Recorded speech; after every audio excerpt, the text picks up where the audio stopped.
सुप्रभात आप सभी को। आज हम आप लोगों को BHIC 112 के भारत के इतिहास के बारे में पढ़ाएंगे। इसमें अकबर के शासनकाल में मुग़ल शैली का विकास किस प्रकार से हुआ। मुग़ल शैली मतलब कि चित्रकला सबका विकास किस प्रकार से हुआ। अकबर की कलाओं के प्रति अत्यधिक रुझान थी। उन्होंने कई प्रकार के मंदिर का भी निर्माण कई प्रकार के दरवाज़ा का निर्माण किया, जैसे बुलंद दरवाज़ा हो गया, जैसे और फतेहपुर सीकरी का निर्माण करवाया है। अकबर की कलाओं के प्रति अत्यधिक रुझान थी। मुग़ल चित्रकला का एक अन्य शैली में भिन्न एक अलग स्कूल के रूप में वो मदरसा का उपयोग करते थे। ठीक है। चित्रकला पर अकबर के विचार। किसी चीज़ की प्रतिकृति बनाने को तस्वीर कहते हैं। किसी चीज़ को आप बनाइएगा तो उसको महामहिम ने अपनी युवावस्था से ही इस कला में प्रति गहरी रुचि दिखाई थी और इसे सभी प्रकार के प्रोत्साहन दिया जाता था, क्योंकि वे उसे अध्ययन के साथ साथ तृप्ति का साधन भी मानते थे। अगर कोई आदमी अच्छे तरीके से उसी चीज़ पे फोकस करे तो वो ज़रूर सफल होता। तो वो फोटो बनाने में कारगर था, तो इस प्रकार से तस्वीर बनाता था दामहिम। इस प्रकार से यहाँ कला फलने फूलने लगी और कई चित्रकारों ने खूब नाम कमाया। किसके टाइम पीरियड में? अकबर के टाइम पीरियड में।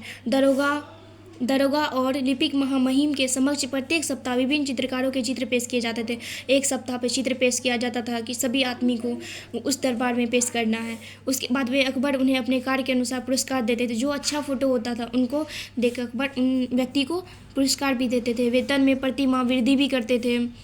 ठीक है। चित्रकारी के लिए आवश्यक सामग्री इस समय काफ़ी प्रगति हुई।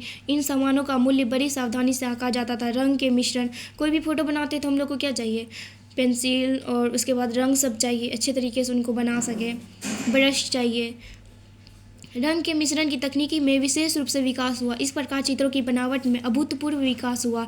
इस काल में बेहतरीन चित्रकार हुए। उनकी उत्कृष्ट कलाओं की यूरोप में विश्वविख्यात चित्रकारों की रचनाओं के समक्ष रखा जा सकता था। ठीक, ये देखिए कैसा कितना सुंदर फोटो है, अकबर के टाइम का है। तारिक ए खानदान ए तैमूरिया। राजकीय चित्रशाला की स्थापना, ये अकबर के स्कूल का चित्रकला है। ठीक है, इनके बारे में देखते हैं। अकबर के शासनकाल में पहला प्रमुख पांडुलिपि चित्रण था। हमजा नामा की चित्रकारी थी। हमजा नामा पहला चित्रकारी था। ठीक है। इनकी शुरुआत 1562 ईस्वी में हुई। इसके लिए कई दरबारी चित्रकार नियुक्त किए गए। कई दरबारी चित्रकार को नियुक्त किया जाता था कि आप लोग को फोटो बनाना है और राजा के सामने पेश करना है। चित्रकारों के कार्य करने के स्थान को तस्वीर खाना कहा जाता था। जहाँ हम लोग फोटो बनाते हैं उसको तस्वीर खाना कहते हैं। जैसे अलग अलग कार्य के लिए अलग अलग जगह का नाम अलग अलग चीज़ होता है। ठीक उसी प्रकार जहाँ फोटो बनाया जाता था तस्वीर खाना कहलाता था। हालांकि अबुल फजल ने केवल 17 कलाकारों का उल्लेख किया है, परंतु हमारी जानकारी के अनुसार यह संख्या काफ़ी बड़ी थी। अकबर के शिल्पशाला में काम करने वाले 225 कलाकारों की सूची तैयार की है। ये कलाकार कई जगह से आए थे, परंतु इनमें हिंदुओं की संख्या अधिक थी। एक रोचक तथ्य में निम्न जाति के कलाकारों को भी उनकी प्रतिभा के आधार पर राजकीय कला का दर्जा दिया जाता था। जो भी निम्न जाति के थे वो भी बहुत अच्छा फोटो बनाते थे, इसीलिए उनको राजकीय कला का दर्जा दिया जाता था। इस दृष्टि में पालकी ढोने वाले कहार के बेटे दसवंत का उल्लेख है। एक कहार का बेटा है, ठीक है, जो पालकी ढोला जाता है उसको कहार बोला जाता है। दसवंत का उल्लेख है। विशेष रूप से कलाकारों की सहायता के लिए अनेक मूलनामासी करने वाले पृष्ठ तैयार किए जाते थे। इस प्रकार से कला का विकास हुआ। थोड़ा यहाँ देख लेते हैं।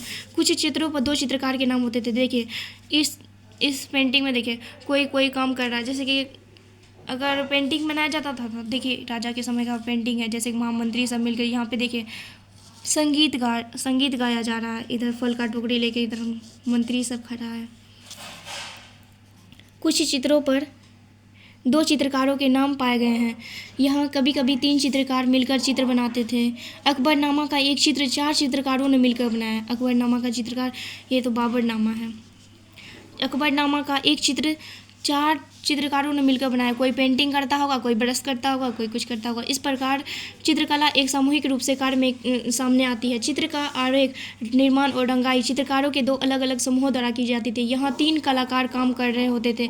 वहाँ एक कलाकार बाहरी रूपरेखा बनाता था, दूसरा उसके चेहरे को, तीसरा बाकी हिस्से को रंगता था। हमें इस बात का पता चलता है कि वह जटिल कार्य किस ढंग से संपन्न होता था। संभवतः इस प्रकार के दल में आरेखन और रंगाई अलग अलग कलाकारों द्वारा की जाती थी, जैसा कि पहले बताया जा चुका है।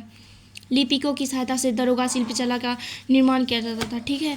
और उसके बाद देखिए ये फोटो रजमनामा, ऐसे लिख दीजिएगा, अच्छा मार्क्स मिल जाएगा। और ये फोटो देखिए जहांगीर का पोर्ट्रेट, ये सब फोटो बनाया गया था प्राचीन समय में। स्टॉप।